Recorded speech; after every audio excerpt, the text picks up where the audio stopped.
All right. Hi, everyone. I'm John Gannon, coordinator of the International Network of Justice Improvement Organizations, better known perhaps as the INJIO.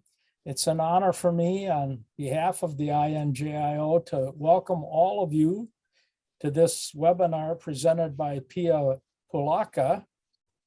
As you know from the registration form, Pia is a psychologist in the Finnish Prison and Probation Service and has been a senior specialist responsible for rehabilitative services since 2017. She's also project manager of the Smart Prison Project, which includes developing digital services for rehabilitation, implementation of the Smart Prison system, and developing artificial intelligence for the offender management system. Suicides are a serious problem in justice settings, and it'll be excellent to hear from Pia on this topic. And I want to express my very special appreciation to her today for her willingness to volunteer this presentation. Pia has been a wonderful supporter of the INJIO that I mentioned earlier. We've all been working hard to build a network and connect people and associations that are interested in advancing justice and justice policies wherever we can connect. If you haven't joined the network, perhaps you'll consider, I'm putting something in the chat there. If you haven't joined the network, perhaps you'll consider this a good reminder to join us in improving fairness and responsibility through participation in a global justice community. The power of networks to affect change has been deeply misunderstood and underestimated. And it's our goal to bring out that power and to demonstrate that community life can be improved by the members of those communities. We don't need to wait for huge funding inflows or international organizations for us to get started. If you'd like to find out more about the INJIO and how our Global Justice Neighborhood Project might bring out the possibility of better lives in your community, please go to our website. It's the globaljusticrc.org. That's globaljusticrc.org. The Global Justice Resource Center, globaljusticrc.org, or copy the information in the chat and register as a member of the International Network of Justice Improvement Organizations. You'll be joining a group of like-minded people eager for change just like you are. But now let's welcome Pia. Go ahead, Pia. Thank you. Thank you. Thank you for the introductions, Dr. John. And I'm very honored to be here, and I'm excited to present this topic today. A hard theme, but a very important one. And I have some case examples that might be a bit emotional even. So I'm just telling it now in advance that I will try to go into detail too in this topic. And now, after this introduction, as Dr. John said, I'm a forensic psychologist. I work in the Prison and Probation Service, currently in the Core Operations Management Unit as a team leader. And I will close my camera soon to keep the connection better. And then just let me know that you see the slides that I'm sharing. So one moment. So my topic is suicide risk and prevention in prison. So suicide risk is highest in the beginning of imprisonment, and you also might be surprised that actually it's also at its highest 2 weeks after release. And it's more common in remand imprisonment when there's uncertainty of the length of the sentence, and also for the first timers, which I think is logical. And imprisonment is always a crisis, a traumatic life event. And isolation in itself is a risk for mental health.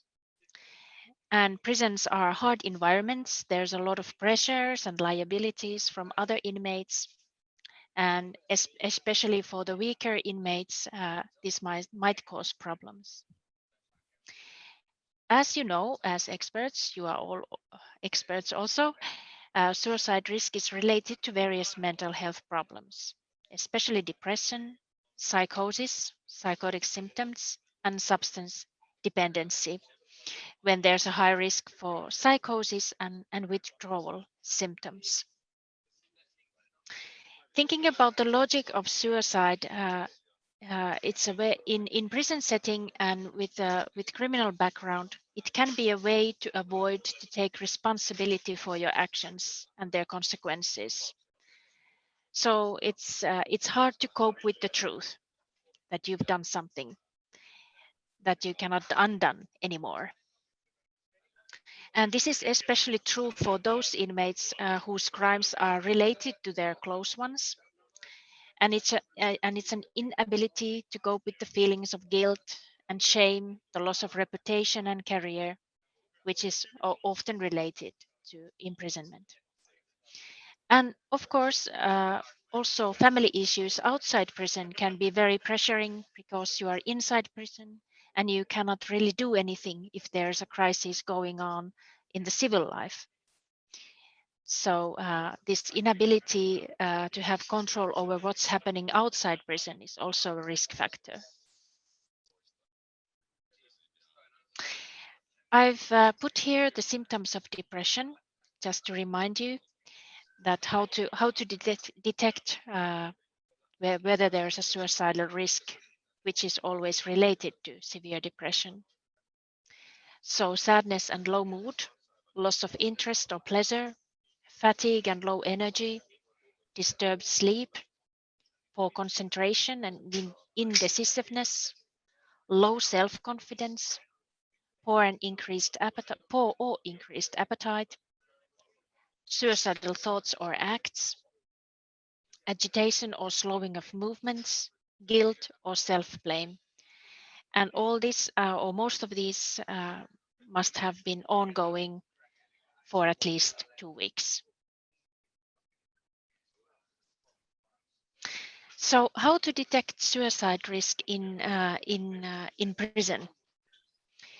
So, staff should be able to observe inmates' behavior, and especially behavior that is not that is unnormal to the individual. So usually the problem is that you should be able to read the so-called silent signals. These inmates usually don't seek help. They don't usually speak about their problems. They don't seek attention. But rather it's a question of becoming more and more isolated. There's a low mood and energy, loss of interest in activities, problems with daily routines. They don't take contact to relatives anymore or other inmates or staff.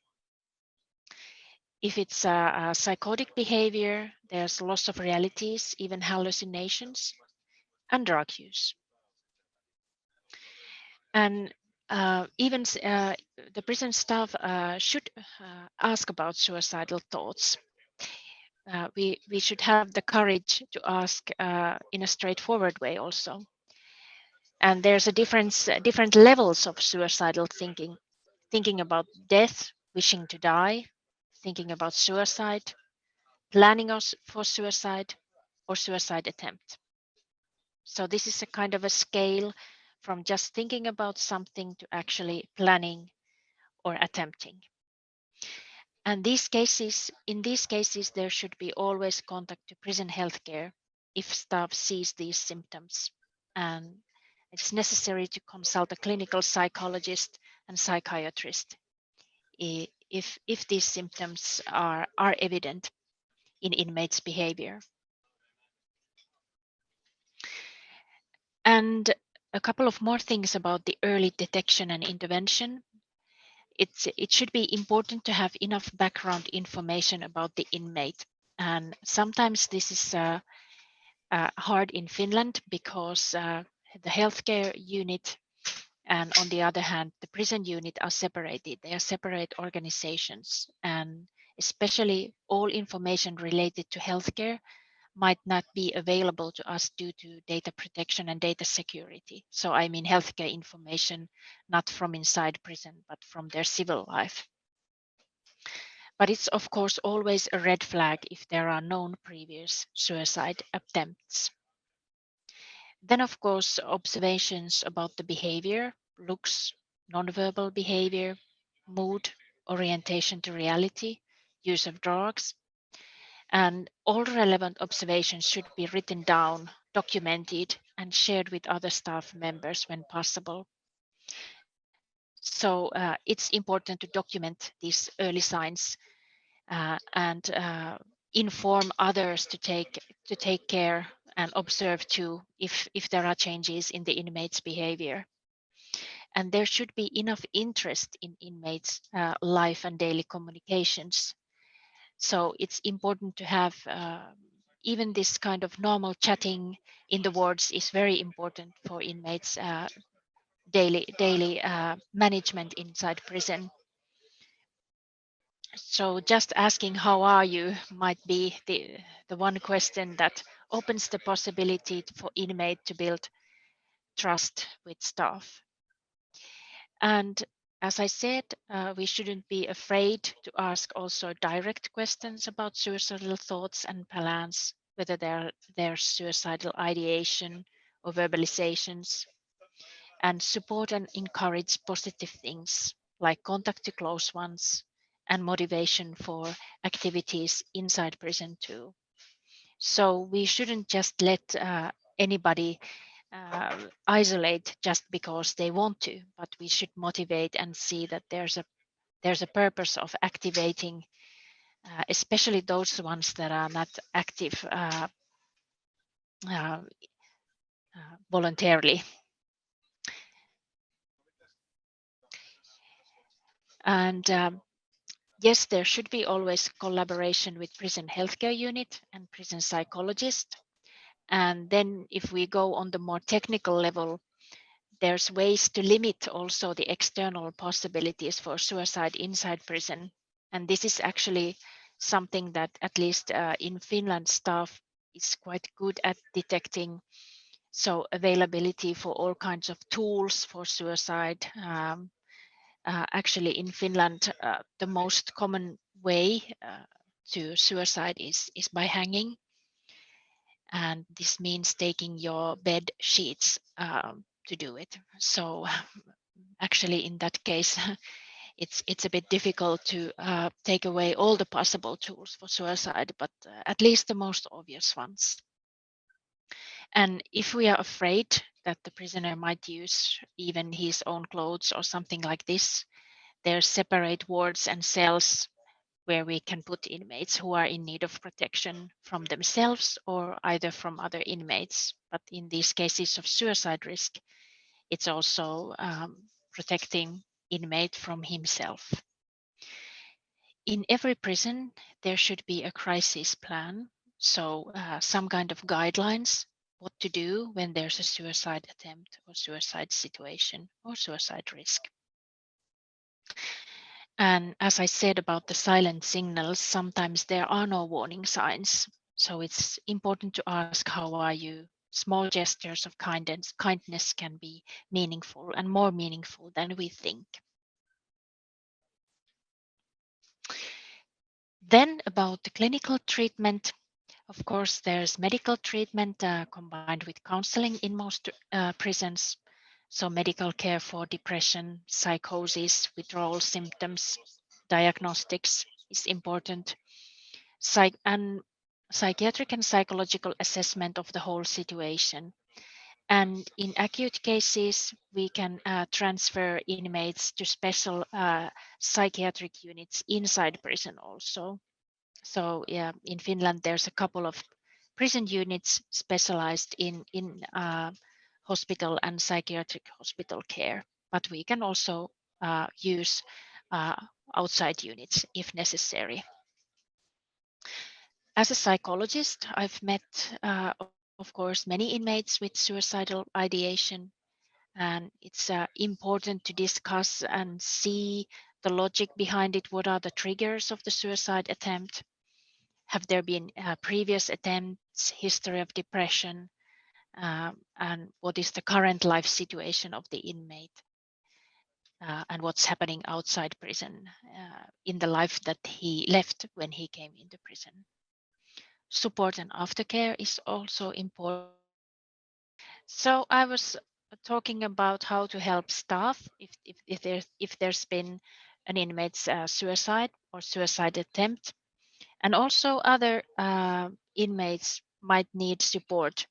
Uh, we've been talking about this actually in Finland, that how to tell the other inmates that another inmate has died.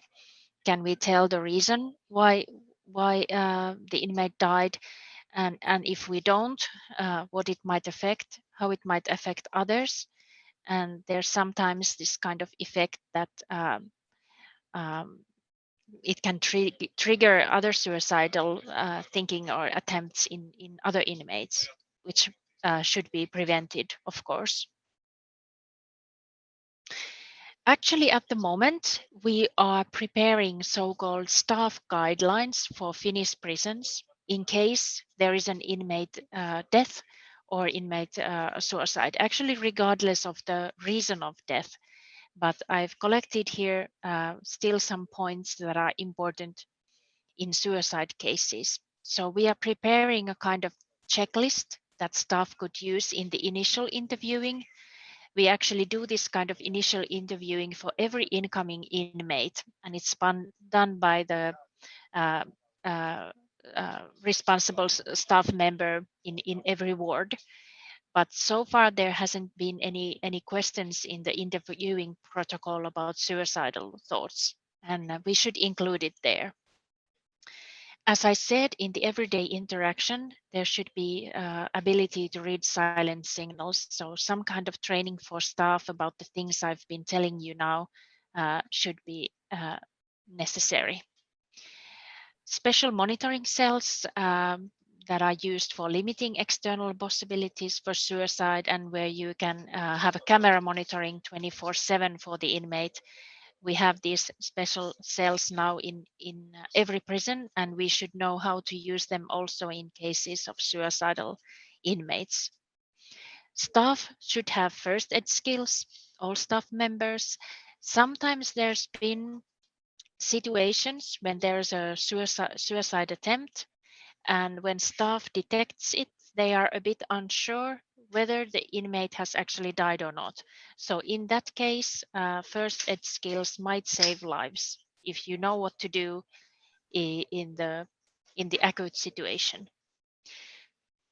Psychosocial help and debriefing for both staff and inmate. We are actually requiring that it should be obligatory for all staff. So a staff member cannot just say that I don't need it, I'm not coming, but it should be obligatory for everyone. You maybe don't need to say there anything, but you should attend it.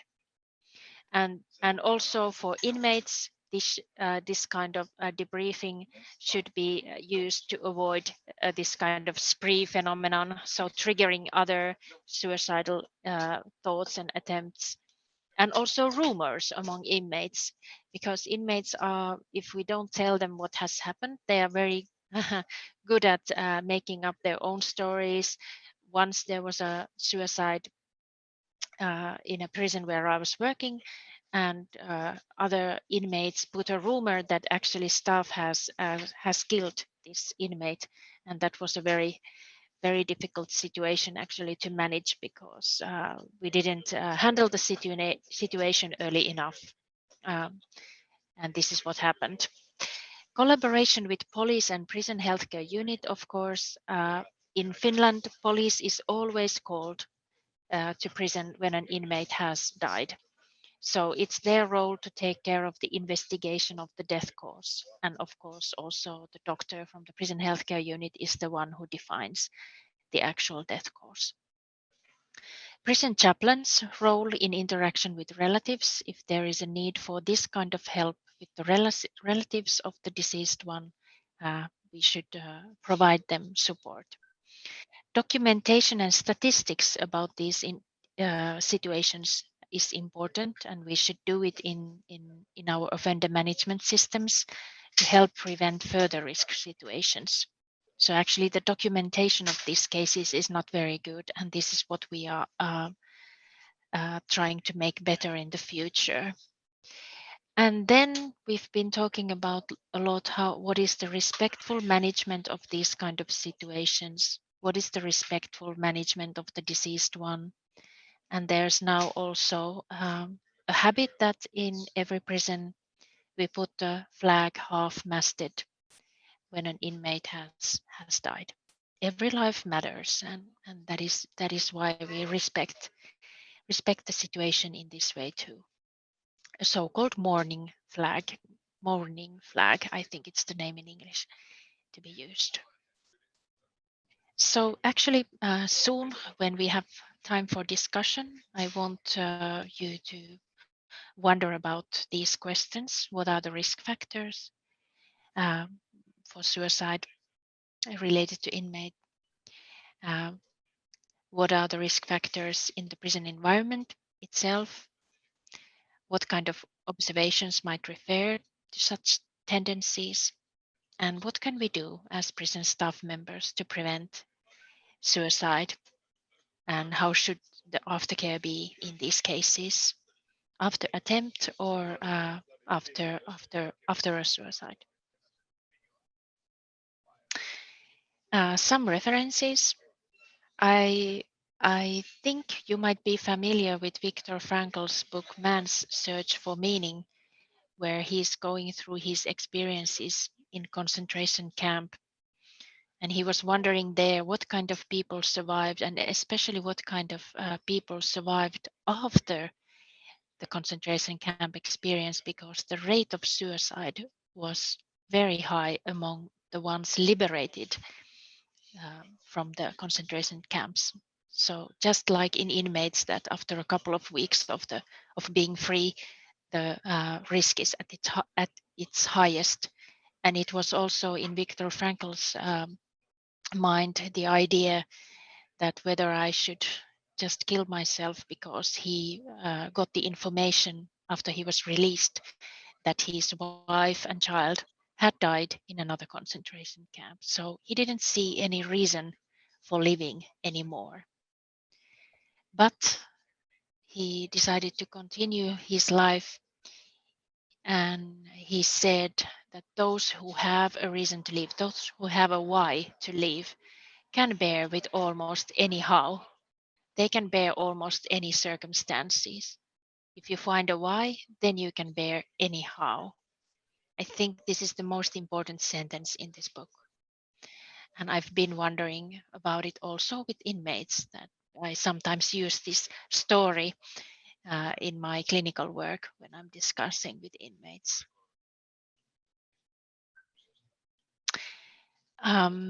This was my presentation, and I think we have plenty of time for discussion also. So I would like to know about your experiences, and maybe you have also questions for me. So I will stop sharing. Thank you. Maybe I can put my camera on. Thank you, Pia. Thank you very much. I see there's one question in the question box there. Yeah, let me see. Q&A.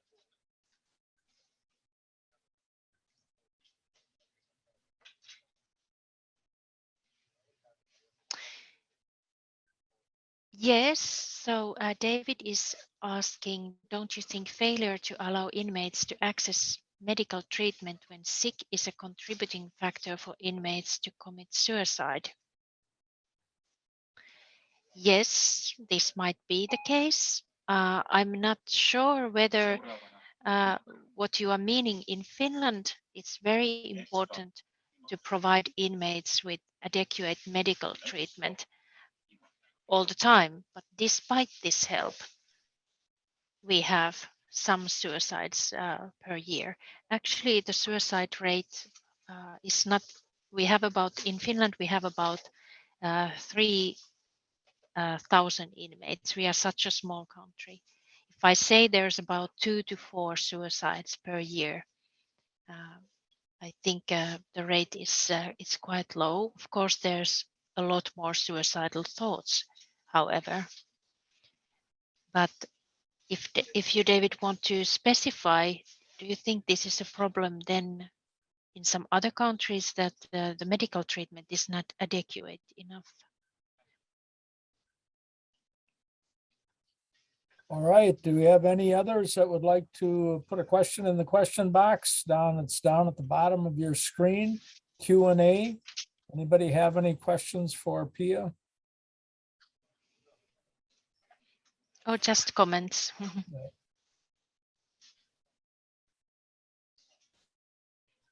A couple have popped up here. Yep, okay.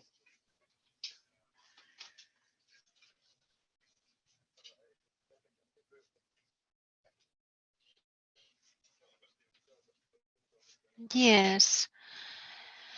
Yeah, this is a good question from Asha, about the withdrawal symptoms. So I think if you haven't experienced withdrawal symptoms yourself, you actually really don't know how serious they can be. So how risky it can be if there's not a treatment for the withdrawal symptoms. So probably this particular case that I told you about, he had serious symptoms, but I think the more important reason was the serious drug debts that he had.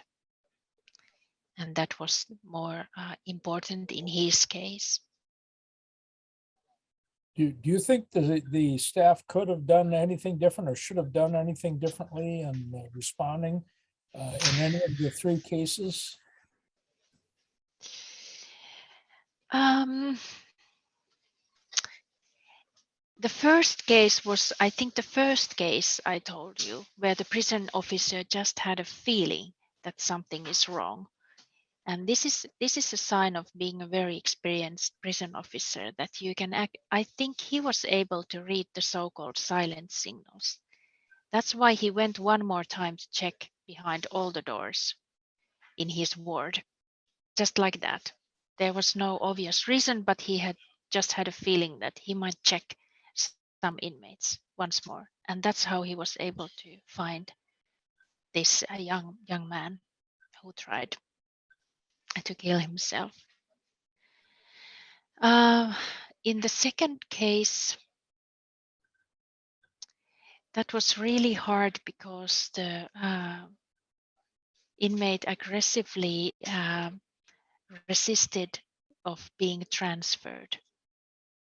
And I don't know whether he should have been transferred, so to say, by force, because this is also possible that you are taking into psychiatric care even against your will. It's possible to do it in hardest cases. I think there might have been something more done from the prison healthcare unit's side. I think they kind of just left the problem for the prison staff to figure out, the prison staff in the prison ward, who is not specialists in mental health care.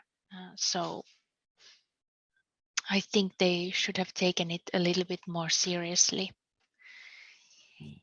The third case was kind of a enigma because, as I said, this inmate did not give any signs. He had consulted the nurse. There was no sign in the discussions either. Then these rumors that are very typical in prison. I was wondering, almost all the inmates are in debt somehow, the ones that are using drugs. It's not very uncommon problem. So I'm just wondering, there was probably something more behind it. It's not only the drug debt or the withdrawal symptoms, because everybody experiences those. Then I was also thinking my own behavior, that usually when somebody just sends a note, I'm accustomed to giving the time when I have time. So it can be after 1 week or 2 weeks. After this, I decided that always when a note comes, I go to, so to say, pop up at the prisoner's door and just check that if I don't know him anyhow before, I go and check, okay, this is the guy, he looks like this, he has reserved me time, and maybe it can be a reassuring information just to show yourself at the door, say something nice and say that, okay, we will talk, so just wait, we will manage this, whatever it is. I think that's a really good idea. Yeah. Yeah. I see Bill has got a question about turnover rate and training. Staff turnover. I'm not familiar with the turnover word. Do you mean uh, the rate of John? Can you explain Yeah, me what is turnover? people leaving.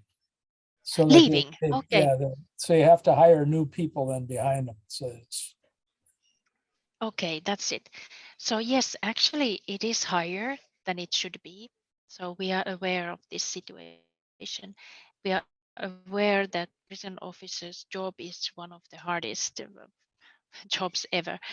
It can be compared to police work and all this kind of very acute, very stressful work. I think you probably know, maybe in states it's the same situation, that actually the rate of suicide among staff, the prison staff, is also a bit higher than in other work populations. So I cannot tell you the exact turnover rate, but it is higher than we would prefer. And we are providing these trainings. Sometimes there's a question of how do we actually motivate staff for the trainings? This is also one question. So I think sometimes same kind of ideation is mirrored in staff's behavior than in prisoners' behavior, that when prisoners start to lose interest and motivation and hope, the same feelings are evoked in staff. I think it's very understandable. If you don't have enough coping skills, if you don't have enough basic psychological knowledge, how this kind of environment affects you, it's very easy to go down with the flow, and this is what we should prevent. Uh, but I think more training and more education would be the answer. do you think would you say that the staff have uh, a set of goals with respect to their intentions when they come to work? Do they have a purpose when they come to work, do you think? A good question. This is the feeling that you should have when you go to work, no matter what your job is, that you should find answer to the question, why am I doing this? And I see many enthusiastic young people coming to this field. After a couple of years, they've already adopted maybe the more old-fashioned thinking that they get from older prison staff. So they kind of socialize young and enthusiastic prison officers to their culture. And I hope little by little we get more educated staff to prison officers too. We've actually renewed the prison officer training a lot during the past couple of years, but it of course takes one generation to see the results, I think. Well, I see Samuel and Pius have questions. I missed those Yeah, at the beginning there. Go ahead. yeah. One I see, yeah, this was Bill. Samuel, do you ever had situations where you encountered inmates requesting? Yes. I actually didn't talk too much about the prison chaplain's role, but many of my colleagues have been prison chaplains, and we've collaborated together with some of the inmates, I think prison chaplains encounter even more these suicidal inmates than prison psychologists or prison healthcare sometimes. And I think the reason is that when you start to think about dying and death, it is also a spiritual question always. These kind of thoughts come even if you haven't been in faith or anyhow interested in religious thinking before that. The fact that you are wondering about your own life, whether to finish your own life or not, I think it elevates these questions automatically.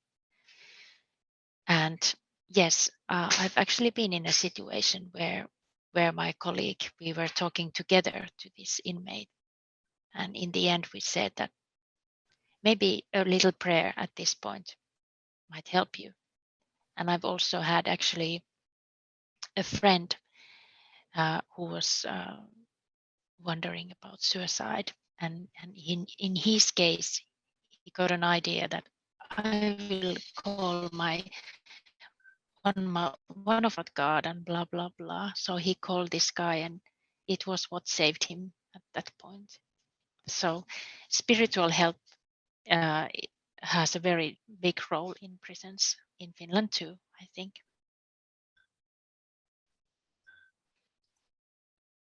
All right. Yes, any? Pius has a question about getting the slides. And if I may, Yeah. I would suggest that Pia, if you're willing to share those, everybody that gets the reminder notice that I sent has my email address. So if you want to send me a request for the slides, I can forward them to Pia. Yeah. Or you can put up that that last slide again if you want with your email address as well. Is that something you want to do? Yeah, I can send you the slides, and then you can share with everybody if that is Okay. the easiest way. Yeah. Okay. And then Yeah. Chung has got a question there. Yeah, because we as prison staff have to take and if we decide it's not something we take seriously, we take all the responsibility with us too. So yes, this has happened in Finland too, but with I think this needs a good healthcare and psychiatric and psychological analysis to screen out the ones that are just manipulating and those that are serious. Sometimes in some inmates it's a combination of both. So there's manipulation, but there might also be real intentions deep down. Anyway.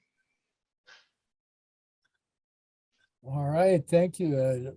Lucia has a question about the support of other inmates for suicide prevention.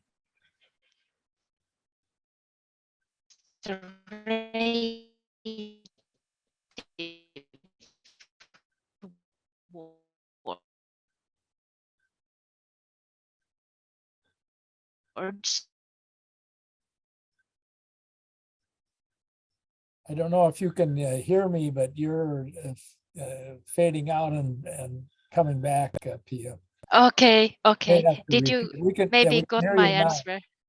We can hear you now. So if you gave an answer, maybe you could repeat it for the group. Yeah, so I was saying that I think this is a good idea in those special words where in Finland, for example, there's the idea of having a restorative justice approach or community rehabilitation.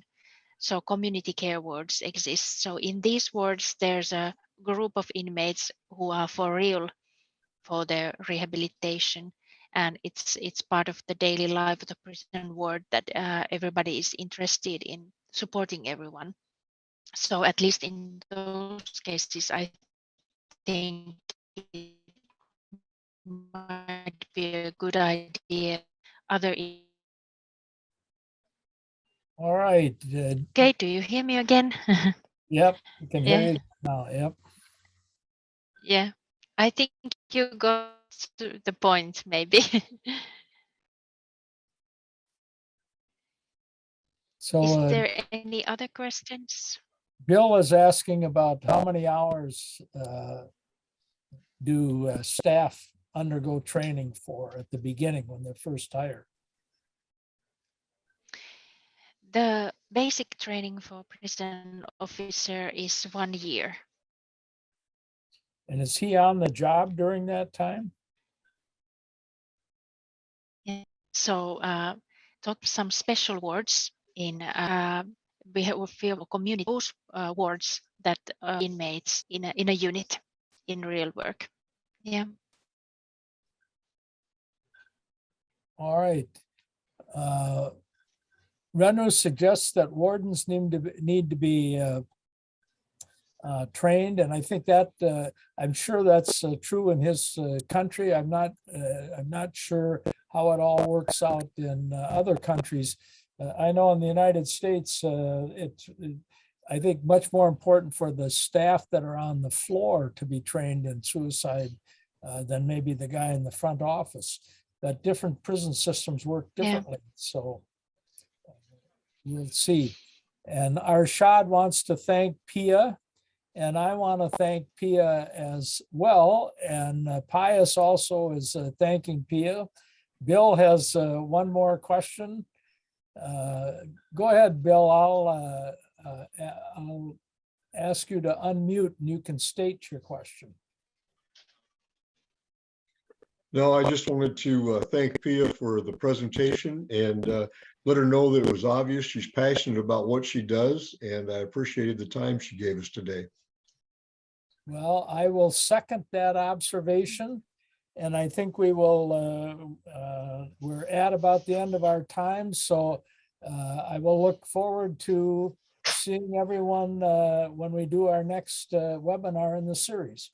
So for now, Pia, any closing words that you would like to offer? I'm very, I think despite some technical problems, this presentation went really well and you had really good questions and comments, and I really appreciate that you were so interested in this topic. And we need enthusiastic workers in this hard field of justice and prison settings. Yeah. All right. Let me express my appreciation one more time to Pia and also to all of the people who were good enough to share some of their time with us. And I will look forward to seeing everybody at the next webinar.